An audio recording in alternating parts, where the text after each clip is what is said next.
आयतुल कुर्सी। ये आयत कब उतरी? वो दौर जब डर अपने चरम पर था, मुनाफिकों की चालें तेज थीं, उम्मत पर हमले बढ़ रहे थे, रातें लंबी थीं और इंसानों के दिलों में इनसिक्योरिटी फैल चुकी थी। उसी वक्त अल्लाह ने एक आयत उतारी जो इंसान को डर से आज़ाद कर दे, दुनिया को याद दिला दे कि पावर किसी इंसान, किसी सिस्टम, किसी एलीट, किसी शैतान के पास नहीं, पावर सिर्फ अल्लाह के पास है। आयतुल कुर्सी में ऐसी कौन सी फोर्स है? कुरान कहता है, ना उसे ऊंघ आती है ना नींद, उसकी कुर्सी ने आसमानों और जमीन को घेर रखा है। मतलब तुम्हारी हिफाजत उस पावर के हाथ में है जिसकी नजर कभी झपकती तक नहीं, जो हर एटम, हर गैलेक्सी, हर दिल, हर ख्याल को कंट्रोल करता है।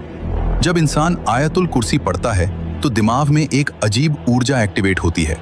फियर सेंटर, एमिगडाला शांत, स्ट्रेस हार्मोन तेजी से drop, brain waves alpha state में प्रवेश, हार्ट